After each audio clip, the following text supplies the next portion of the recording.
حالات زمانہ کے اعتبار سے اور ہماری حالتوں کے اعتبار سے ایک بہت ہی عمدہ شعر ہے جو بالکل صادق آتا ہے۔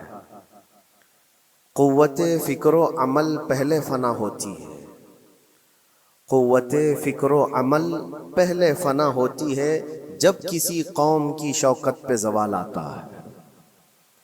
یوں ہی کوئی قوم نہیں مرتی، کسی قوم کے اوپر زوال آتا ہے تو سب سے پہلے اس قوم کے اندر سوچنے سمجھنے کی صلاحیت ختم ہو چکی ہوتی ہے، تب جا کر کے زوال آتا ہے۔ آج اس شعر کو میں پڑھتا ہوں تو محسوس ہوتا ہے کہ ہماری قوم پر یہ شعر صادق آتا ہے۔ قوت فکر اور عمل یہ پہلے رخصت ہو گئی ہے، جس کی وجہ سے یہ زوال آ رہے ہیں۔ لوگ اب حادثوں پر بیٹھ کر کے چرچا کرتے ہیں، حادثہ ہونے سے پہلے جو فکر ہونی چاہیے وہ مفقود ہے۔ گھر جلنے کے بعد پھر میٹنگ کرنے کا مطلب کیا ہے؟ اس سے سیفٹی کے لیے پہلے سے انتظامات ہوں تو اس کو لائق و فائق اور دانش مندی سمجھا جائے گا۔ آج کے وہی حالات ہیں میرے عزیزوں۔ آپ کو پتہ ہے کچھ قومیں ایسی ہیں جو فیوچر پلاننگ کے لیے 100 سال کے بعد کا سوچتی ہیں، جبکہ یہ اسلام کا حصہ تھا۔ نبی کونین صلی اللہ علیہ وسلم نے 1400 سال بعد ہونے والی چیزوں کی پیشین گوئی فرمائی کہ نہیں فرمائی؟ اللہ کے نبی صلی اللہ علیہ وسلم نے 1000 سال بعد پیدا ہونے والی چیزوں کو پہلے سے بتایا تھا کہ نہیں؟ یہ ساری چیزیں نبی آخر الزمان صلی اللہ علیہ وسلم نے جو بتایا، مطلب یہی تھا کہ اس وقت کے لوگوں کو ضرورت تو نہیں تھی ان حالات کی، پھر بھی حضور ان کو بتا رہے تھے، صحابہ کو۔ آج جو چیزیں پیدا ہونے والی ہیں وہ رسول پاک کو پتا تھا، 1000 سال بعد ہونے والی چیزیں، لیکن اس وقت کے صحابہ کو یہ باتیں کیوں بتائی جا رہی تھی؟ ان کے حالات تو اس وقت کے نہیں تھے ویسے۔ اس کے باوجود نبی پاک صلی اللہ علیہ وسلم نے ان کو 1000 سال بعد ہونے والی چیزوں کی باتیں اس لیے بتائی کہ یہ دین اسلام فیوچر پلاننگ کے لیے کتنا ایکٹیو ہے، یہ سمجھو آگے کے لیے۔ اس لیے بتایا گیا کہ صحابہ اپنی اولاد کو اور وہ اپنی اولاد کو، وہ اپنی اولاد کو یہ بات منتقل کرتے جائیں، اور آنے والے حادثوں سے پہلے سے ذہن پریپیئر رہے، تیار رہے۔ دجال کے فتنے کا ذکر کتنی مرتبہ حدیث پاک میں آیا۔ امت کو نبی پاک صلی اللہ علیہ وسلم نے یوں ہی نہیں چھوڑ دیا۔ دجال کا فتنہ آئے گا، یاجوج ماجوج کا فتنہ آئے گا، یہ ساری چیزیں بتائی گئی کہ نہیں؟ ہر مسلمان تقریباً جانتا ہے آخر زمانے میں ایک بہت بڑا فتنہ دجال کی صورت میں ظاہر ہوگا۔ تو یہ باتیں اتنے 100 سالوں سے چل رہی ہیں کہ ذہن تیار ہے اس فتنے کو کہ اگر ایسا فتنہ آیا تو ایمان پر ڈٹے رہنا ہے، جمے رہنا ہے۔ یہ بات ہوتی ہے آگے آنے والے حادثات سے قوم کو باخبر رکھنا۔ آج جو حالات ہیں، جب کبھی کوئی چیز لٹ جائے تو سارے لوگ سڑکوں پر آ جائیں گے، یا پھر کسی نشستگاہ پر بیٹھ کر کے رات بھر میٹنگ کر کے چلے جائیں گے۔ یہ حادثے ہونے کے بعد کے جو حالات ہیں، یہ وہی چیزیں درشا رہی ہیں کہ قوت فکر و عمل فنا ہو گئی ہے۔ قیادت ہمارے ہاں مفقود ہے، کسی ایک قائد کے تحت کوئی ساری قوم آنا نہیں چاہتی۔ آپ کیا سمجھتے ہیں کہ جو ہمارے ساتھ حالات پیش آ رہے ہیں، کبھی مسجدوں کو لے کر، کبھی خانقاہوں کو لے کر، کبھی بزرگوں کے نام کو لے کر، اب ہمارے وقف کی جائیداد کو لے کر، یہ سارے جو معاملات ہیں یہ اچانک آنے والی چیزیں نہیں ہیں۔ بھانپ لیا گیا ہے تمہاری پوری طبیعت کو، تمہارے مزاج کو، کہ فکر و عمل کی قوت ان کی ختم ہو چکی ہے۔ ان کو 2 چند چیزوں میں ہی راضی کیا جا سکتا ہے۔ دنیا یہ سمجھ رہی ہے، جس کی وجہ سے کھلواڑ پر کھلواڑ ہوتے چلے جا رہے ہیں، اور ان کو یہ بھی پتہ ہے کہ یہ کچھ نہ کر سکیں گے۔ میرے عزیزو، آپ نا امید اور مایوس نہ ہو کہ ہم سے کچھ نہیں ہوگا۔ اللہ کریم چاہے تو ایک بندے سے بھی پوری دھرتی پر زلزلہ لا سکتا ہے۔ اللہ کریم کی ذات پر یقین اور توکل رکھو۔ سرکار غریب نواز ہندوستان آئے تھے تو بہت بڑی فوج لے کر نہیں آئے تھے، اللہ کی ذات پر بھروسہ کر کے آئے تھے اور 90 لاکھ لوگوں کے دلوں میں چراغ اسلام جلا دیا تھا. وہ یقین اور توکل کے ساتھ آئے تھے. آج لوگوں کے دلوں کے اندر جو مایوسی اور نا امیدی ڈالی جا رہی ہے کہ کچھ ہوگا نہیں، ابھی کچھ کرنے سے کچھ نہیں ہوگا، یہ نا امیدی اور مایوسی تمہاری طبیعت میں کیوں آئی؟ کیا تمہارا رب تبارک و تعالیٰ کی ذات پر یقین کمزور ہو گیا؟ اگر یہ اس طرح کی بیماری آئی ہے تو پھر بدر پڑھ لینا. جب رسول پاک صلی اللہ علیہ وسلم کے ساتھ وہ صحابہ جا رہے تھے، ان کو اچھی طرح پتا تھا کہ سامنے آنے والی فوج کتنی طاقت لے کر آ رہی ہے. 1000 لوگ آ رہے ہیں، ہاتھی گھوڑے ان کے پاس، ہتھیار اور اسباب ان کے پاس ہے، کھانے پینے کی مزے کی ساری چیزیں لے کر کے آ رہے تھے مکہ والے. اور ادھر صحابہ ننگے پیر ہیں، 313 کے پاس 4 گھوڑے ہیں، پیدل چلے آ رہے ہیں. چھاؤں لینے کے لیے کوئی جگہ تک نہیں ہے ان کے پاس. ایک کھجور کسی کے پاس ہو تو 10 لوگ اس پر اکتفا کر لیں.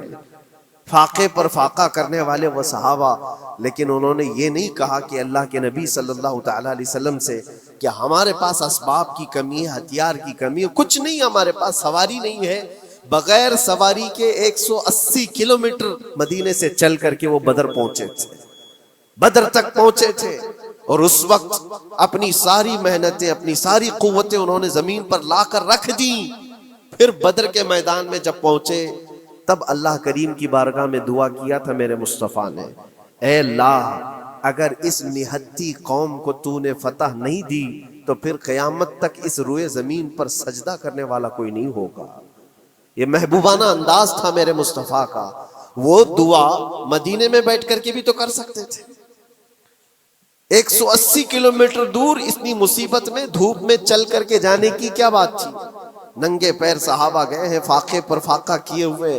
وہ مدینے میں بیٹھ کر دعا کرتے تو کیا رحمت للعالمین کی دعا قبول نہیں ہوتی؟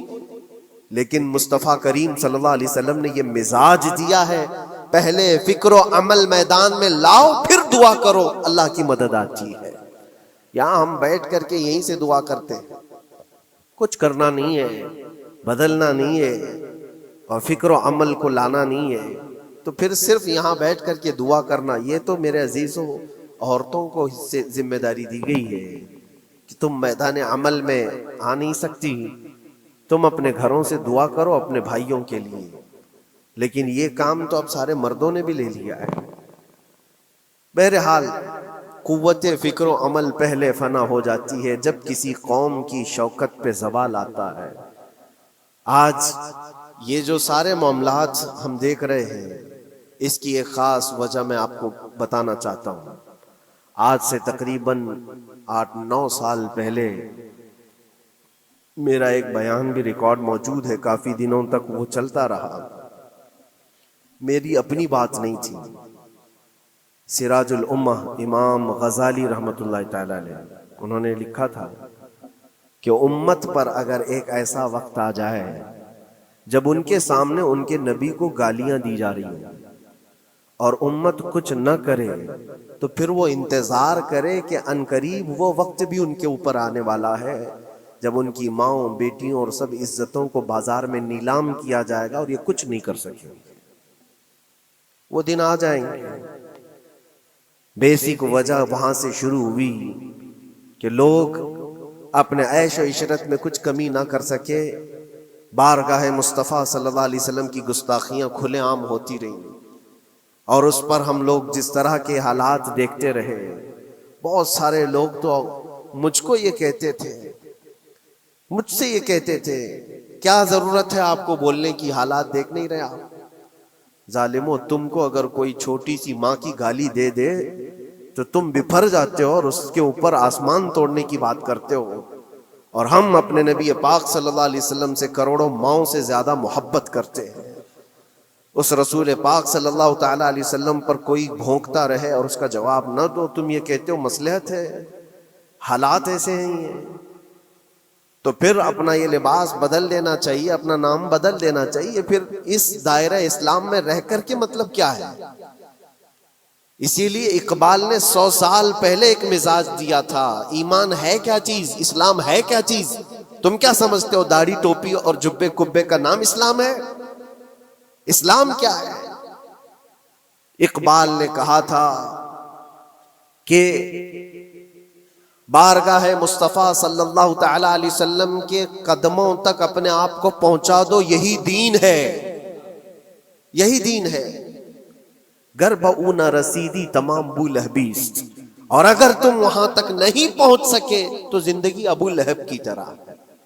دین یہ ہے, آبرو ما زنام مصطفیٰ است. ہم سب کی عزت و آبرو حضور کے نام سے جڑی ہوئی, ان کے نام سے جڑی ہوئی ہے ہماری عزت و آبرو. اور تم اس نام کی حفاظت نہیں کر سکو گے تو آگے یہ سب چیزیں آنے والی ہیں جو آ رہی ہیں. آج لوگ آج واویلا مچا رہے ہیں. یہ بات یاد رکھنا, شیطان کبھی فجر کی نماز کے لیے اٹھا نہیں سکتا, اور اگر اٹھا رہا ہے تو پھر اس کا کوئی مقصد ہے. شیطان اور نماز, آج سختہ ان کے پاس ہے, طاقت ان کے پاس ہے, حکومت ان کے پاس ہے, ڈپارٹمنٹ ان کے پاس ہے, سب کچھ, جوڈیشری, ہر چیز ان کے پاس ہو. وہ کیا کر رہے ہیں اس سے مجھے مطلب نہیں. میں آپ سے یہ پوچھنا چاہتا ہوں, مجھے رہزنوں سے غرض نہیں, تیری رہبری کا سوال ہے. تم خیر امت ہو, رسول پاک کی امت میں ہو. تمہاری بھومکا جس کو کہا جاتا ہے, تمہاری یہاں پر زندگی کے معاملات, یہ بہت زیادہ اہمیت کے حامل ہیں. تم کیسے بن سکتے ہو آج؟ اسی لیے قرآن پاک کی آیت میں نے شروع میں تلاوت کی. رب ذوالجلال فرماتا ہے, ان اللہ لا یغیر ما بقوم حتی یغیروا ما بانفسہم. بے شک اللہ تعالیٰ اس وقت تک کسی قوم کی حالت نہیں بدلتا جب تک وہ قوم خود اپنی حالت بدلنے کی کوشش نہیں کرتی. جب تک اپنی حالت بدلنا نہیں چاہتے اس وقت تک اللہ تبارک و تعالیٰ نہیں بدلے گا. وَإِذَا أَرَادَ اللَّهُ بِقَوْمٍ سُوءًا فَلَا مَرَدَّ لَهُ. اور اللہ تعالیٰ کا یہ جلال بھرا ارشاد تو سنو, یہ 13ویں پارے کی سورہ رعد کی آیت ہے. اللہ کریم فرماتا ہے, اور جب اللہ کسی قوم کے ساتھ سختی کا معاملہ کرنا چاہے, پکڑ کرنا چاہے, تو پھر کوئی طاقت اس کو ٹال نہیں سکے گی. رب تبارک و تعالیٰ جب کسی قوم پر عذاب لانا چاہے تو کوئی اس کو ٹال نہیں سکے. تو بدلو. اسی لیے اکثر یہ کہا جاتا, میں تو اپنی تقریروں میں جو چند مجھے چیزیں یاد رہتی ہیں وہ عرض کیے دیتا ہوں. باقی مجھے شعر و شاعری زیادہ یاد نہیں رہتی, لیکن جو دل پہ لگتی ہیں باتیں وہ ذہن میں محفوظ ہو جاتی ہیں. کسی شاعر نے کہا تھا, جگہ جگہ کے تھک چکے ہیں تمہیں یہ ہنگامے, نشاط لذت خواب گراں بدل ڈالو. کیا مطلب ہے؟ روز ایک ایک ہنگامہ ہوتا ہے, تم کو جگا رہا ہے. اٹھ جا اے مسلمان, اٹھ جا. نشاط لذت خواب گراں بدل ڈالو. لمبی نیند سونے کی جو عادت پڑی ہوئی ہے اس مزے کو بدل ڈالو. غلط روی سے منازل کا بعد بڑھتا ہے, مسافروں رویش کارواں بدل ڈالو. شاعر نے کہا ہے, ادھر ادھر کی لے میں چلتے رہو گے تو منزل لمبی ہو جائے گی. جس راستے پر تمہیں چلنا ہے اگر بار بار ادھر ادھر مڑتے رہو گے, غلط روی اس کو کہتے ہیں, غلط چلنے سے منازل کا بعد بڑھتا ہے, منزل لمبی ہو جاتی ہے, جہاں پہنچنا تھا وہاں پہنچ ہی نہیں پاؤ گے. اسی لیے شاعر کہتا ہے, مسافروں رویش کارواں بدل ڈالو. قافلے کے چلنے کا جو طریقہ ہے اس کو بدل لو تم. یہ پوری کی پوری بات ہم پر فٹ ہوتی ہے. چلنے کا انداز بدل ڈالو اے نوجوانوں. جہاں کسی کے گھر میں آگ لگی ہو, دھواں اٹھ رہا ہو, اور اگر کوئی نوجوان اندر بیٹھ کر کے یہ کہتا ہو کہ یہ ساون کا موسم ہے یا پھر یہ ابر رحمت ہے, تو اس کی سوچ پر ہم کیا کہیں. جہاں آج پوری قوم قسم پرسی کے عالم میں ہو, امت محمدیہ کے یہ حالات آج دیکھ رہے ہیں, روزانہ دیکھ رہے ہیں. تم شیئر تو کرتے ہو, ہر جگہ شیئر کرتے ہو, اور سارے ریلز پر تم جو دیکھتے ہو ہنگامے روز, صرف ہندوستان کے نہیں پوری دنیا بھر کے فلسطین کے مظلوم بچوں کی لاشیں دیکھتے ہو اور شیئر کر کے آگے بڑھ جاتے ہو. ان کی چیخیں, ان کے ڈاک کے ملبے, ان کا ڈھیر, ان کے تباہ و برباد گھر, ایک ایک قبر میں 80 لوگوں کی لاشیں, یہ سب کیا تم نہیں دیکھتے؟ شیئر کر کے آگے بڑھ جاتے ہو. یہی تو ہنگامے ہیں جو تمہیں دھگا رہے ہیں. جگہ جگہ کے تھک چکے ہیں تمہیں یہ ہنگامے. ہنگامے خود ہی تھک گئے, یہ اٹھتا نہیں ہے. اٹھتا نہیں ہے۔ ایک دور وہ تھا 100 سال پہلے کا جب یہاں پر موجود انگریز اس قوم کو دیکھ کر یہ کہنے پر مجبور ہو گیا تھا یہ فاقہ کش موت سے ڈرتا نہیں ذرا، بھوکیوں پر بھوکا رہتا ہے لیکن موت سے ڈرتا نہیں، روح محمدی اس کے بدن سے نکال دو۔ روح محمدی ان کے بدن میں تھی، انگریز تھر تھراتے تھے، اس قوم کا کوئی جواب ہی نہیں ہے۔ سب سے زیادہ اگر کسی چیز سے ڈرایا جا سکتا ہے تو موت سے، اور یہ قوم ایسی ہے کفن تو اپنے کندھے پر لے کر گھومتی ہے، جہاں موت آ جائے سو جائے۔ یہ فاقہ کش موت سے ڈرتا نہیں ذرا، روح محمدی اس کے بدن سے نکال دو۔ یہ کس کی بات تھی؟ یہ انگریزوں کی بات تھی۔ اور آج حالات بدل گئے ہیں، سارا کا سارا زمانہ تم پر آج بھوکے بھیڑیا کی طرح جھپٹ پڑا ہوا ہے۔ اور ان حالات میں آپ سے سوال کرتا ہوں، ایک طرف تیز آندھیاں چل رہی ہیں، ایک طرف گھر کے اندر آگ لگی ہوئی، ایک طرف بھوک اور پیاس کی شدت ستا رہی ہے، ایک طرف تمہارے بھائی بہنوں کی بیماریاں ستا رہی ہیں۔ جب اتنے سارے معاملات ہو تو اے نوجوانوں بتاؤ تم کیا کرو گے اس وقت؟ رات بھر بیٹھ کر گیم کھیلو گے؟ کیا یہ گیم کھیلنے کا وقت ہے؟ اس نوجوان پر کیا یہ افسوس نہیں ہوتا کہ اس کے پوری امت کے حالات ایسے ہیں کہ بچوں کی چیخیں نکل رہی ہیں اور اس کو پب جی سے فرصت نہیں ہے، ریل بنانے سے فرصت نہیں ہے، یہ مجرے کرتا ہوا گھوم رہا ہے۔ مسجدیں ویران کیوں ہیں؟ خالی کیوں ہیں؟ تم نے مسجدوں کو ویران رکھا تو مسجدیں تباہ ہونے شروع ہو گئیں، دوسروں کی نظر ہونے لگ گئیں اور اس پر لوگوں کی غلط نظریں پڑنے لگ گئیں۔ آ جاؤ اے مسلمانوں، میرے مصطفیٰ کریم صلی اللہ تعالیٰ علیہ وسلم کی ہدایات پر ایک بات چیلنج کے ساتھ کہتا ہوں، تمہارا نام اگر نبی پاک صلی اللہ علیہ وسلم کے نام سے جڑا ہے تو یہ چیلنج کے ساتھ میں کہتا ہوں اس رہتی دنیا میں تمہیں پوری طاقتیں مل کر وہ عزت نہیں دے سکتی جو میرے مصطفیٰ کے قدموں کی وابستگی دے گی۔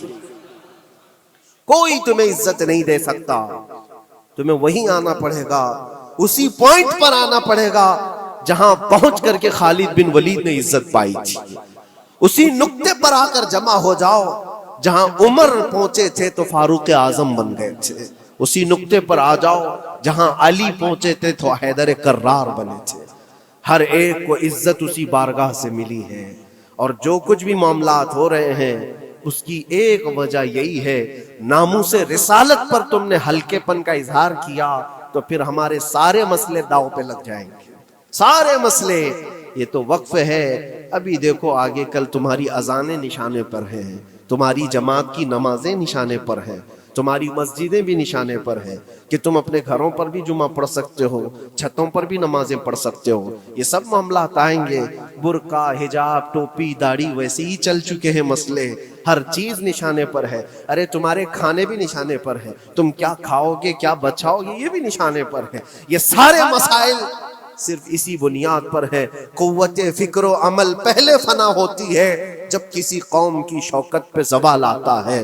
اور یہ ایک بات یہ بھی میں بتا دوں، اقبال نے سچ کہا تھا، ان کے جو ہم غلام تھے خلق کے پیشوا رہے، ان سے پھرے جہاں پھرا پھر آئی کمی وقار۔ جو کچھ بھی ہوا ہے ہماری عزت و وقار میں کمی کا مسئلہ ان سے پھر جانے کی وجہ سے، نبی پاک سے تم دور ہوئے، یہ عزتوں اور وقاروں میں کمی ہے۔ عجیب سی بات نہیں ہے، یہ دوغلا پن نہیں ہے۔ میں ان نوجوانوں سے پوچھتا ہوں، نبی پاک صلی اللہ علیہ وسلم سے سچی محبت کا اظہار کرتے ہو، حضور سے اپنی جان سے زیادہ محبت کی بات کرتے ہو، لیکن جب ان کے اخلاق کی بات کی جائے تو تمہیں اخلاق ان کے پسند نہیں ہے، حضور پاک کا چہرہ نہیں پسند ہے، حضور پاک کے لباس تمہیں نہیں پسند ہے، تو پھر کون سی محبت کی بات کرتے ہو؟ اللہ کے رسول صلی اللہ تعالی علیہ وسلم سے تم بے انتہا محبت کی بات کرتے ہو، پھر وہ محبت کا تقاضا یہ ہے کہ تمہاری ظاہری زندگی میں بھی تو نظر آئے کچھ۔ محبت کا تقاضا یہ ہے، تم شرما جاتے ہو، دنیا کیا کہے گی مجھے، دنیا کیا کہے گی، دقیانوسی کہے گی، فنڈامنٹل کہے گی، پرانے زمانے کا کہے گی، میں چہرے پر داڑھی رکھ لوں تو لوگ مجھے پتہ نہیں کیا کیا کوسیں گے۔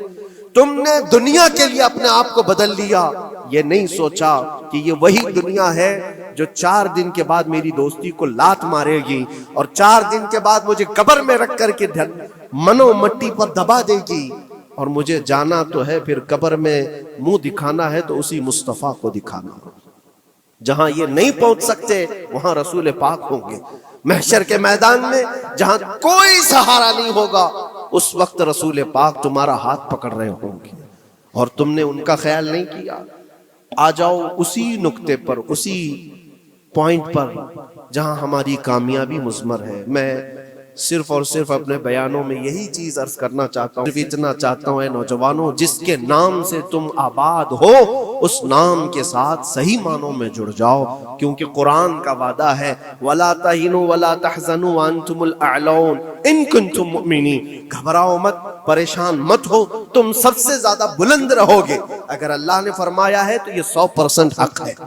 اللہ نے فرمایا ہے تم سب سے زیادہ بلند رہو گے، لیکن آگے رب فرماتا ہے ان کنتم مؤمنین، اگر تم سچے ایمان والے ہو جاؤ. اور ایمان کس کو کہتے ہیں؟ لا یؤمن احدکم حتی اکون احب الیہ من والدہ وولدہ والناس اجمعین. میرے آقا فرماتے ہیں ایمان اس وقت تک کمپلیٹ نہیں ہوگا جب تک تم اپنے ماں باپ اولاد اور ساری دنیا سے زیادہ مجھ سے محبت نہ کرو. یہ ہے. اور اخیر میں یہی کہوں گا، ہر مسئلے کا حل، سارے تمام ایشوز کا خلاصہ، علاج ایک ہی چیز میں ہے کہ محمد سے وفا ہے. تو ہم تیرے ہیں، یہ جہاں چیز ہے کیا، لوح و قلم تیرے ہیں. لوگ انتظار میں ہیں، بہت سارے لوگ یہ پوچھتے بھی ہیں ہمیں کیا کرنا چاہیے، ہمیں کیا کرنا چاہیے. ظلم پہ ظلم ہوتا جا رہا ہے. ظالم اپنے انجام پر ضرور پہنچیں گے، کیونکہ قرآن میں اللہ کا وعدہ ہے وَسَيَعْلَمُ الَّذِينَ ظَلَمُوا أَيَّ مُنْقَلَبٍ يَنْقَلِبُونَ. ان قریب ظالم یہ دیکھ لے گا کہ اللہ اس کو کس پلٹی پر پلٹائے گا، کس کھائی میں گرائے گا. اسے اندازہ بھی نہیں ہوگا، اس کے بنے ہوئے جالوں میں وہ خود پھنسے گا. ظالموں کی ایک لمبی تاریخ ہے اور ان کو بھی پڑھنا چاہیے جو آج ظلم کر رہے ہیں. لیکن تمہارا کردار کیا ہو، اس سلسلے میں جو ہمارے بچے یا نوجوان سوال کرتے ہیں کیا کرنا چاہیے. پہلے سب سے پہلی چیز میں یہ کہتا ہوں، جتنا کھو چکے، جتنے جا چکے اور جو اب برباد ہوا ہے، اس چیز پر منتھن کرنا، اس چیز پر بیٹھ کر میٹنگ کرنا، اس سے پہلے میں چاہتا ہوں کہ آگے ہونے والے نقصانات سے پہلے اپنے آپ کو بدل لو. آگے جو بڑے حادثات آنے والے ہیں، آگے جو بڑی آندھیاں آنے والی ہیں، اس سے پہلے اپنے دروازے ٹھیک کر لو، اپنی زندگیاں سدھار لو. جو ہو گیا ابھی یہ نقصان تو بہت بڑا نقصان ہے امت کا. جو کچھ بھی ہوا ہے، مسجدیں، معبدیں، خانقاہیں، مزارات، اولیاء کی ذات، بزرگوں کے نام، قرآن، اسلام، دین، یہ ساری چیزوں پر جو حملے ہوئے، لیکن آگے چل کر کے تمہارے وجود پر سوال ہوگا، تمہاری نسلوں پر سوال ہوگا، تمہارے علم دین پر سوال، تمہاری محراب پر، تمہارے ممبر پر. کل کو دیکھنا یہ آزادی بھی ختم کر لی جائے گی، ممبر سے کوئی کھلے عام بول بھی نہیں سکے گا. یہ آج جو ہم بیان کر رہے ہیں آگے چل کر کے دیکھنا یہ آوازیں بھی بند کر دی جائیں گی کہ کھلے عام کوئی مولوی بول نہ سکے، جو ہم چاہیں وہی بولیں. میرے عزیزوں، اس وقت کے ان حادثوں سے بچنے کے لیے میں کہتا ہوں ابھی اپنے آپ کو بدل لو. مسافروں رویش کارواں بدل ڈالو، اٹھو وگرنہ حشر نہ ہوگا پھر کبھی، دوڑو کہ زمانہ چال اپنی چل گیا. اللہ کریم ہم سب کی قوت فکر و عمل پھر سے عطا فرمائے. رب تبارک و تعالی ہمیں اتحاد و اتفاق نصیب فرمائے. رب تبارک و تعالی دامن مصطفیٰ میں سارے مسلمانوں کو جمع ہونے کی توفیق عطا فرمائے. گنبد خضرا کی چھاؤں میں مولا ہمیں عزت و وقار عطا فرمائے. رب تبارک و تعالی ظالموں کو جلد ان کے ٹھکانے پر پہنچا دے.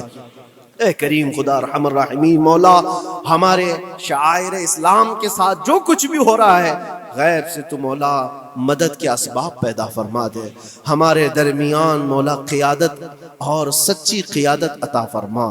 اے کریم خدا ارحم الراحمین، خصوصاً تیرے دربار میں التجا ہے مولا فلسطین کے نہتے مظلوموں کی غیب سے مدد فرما. جبرائیل امین کی تائید انہیں عطا فرما. رحمت کے فرشتوں سے ان کی مدد فرما. مولا پورا شہر راکھ کے ڈھیر پر ہے. اے کریم خدا خوشیاں دیکھے انہیں زمانہ بیت گیا، مولا ان کے گھروں میں خوشیاں عطا فرما. اے اللہ ان بلکتی ہوئی ماؤں کو، ان کی جو گودیں اجاڑ دی گئی ہیں، ان کے گھر جو برباد کیے گئے ہیں، ان کے شہیدوں کو قبول فرما. ان کے زخموں کو مولا تو شفا عطا فرما. اے کریم خدا خصوصیت کے ساتھ ان کے ہمارے اور تیرے دشمنوں کو ہلاک و برباد فرما دے، ان کی زمین ان کے لیے تنگ فرما دے۔ ربنا وآتنا ما وعدتنا على رسلك ولا تخزنا يوم القيامة انك لا تخلف الميعاد برحمتك يا ارحم الراحمين۔ وآخر دعوانا ان الحمد لله رب العالمين۔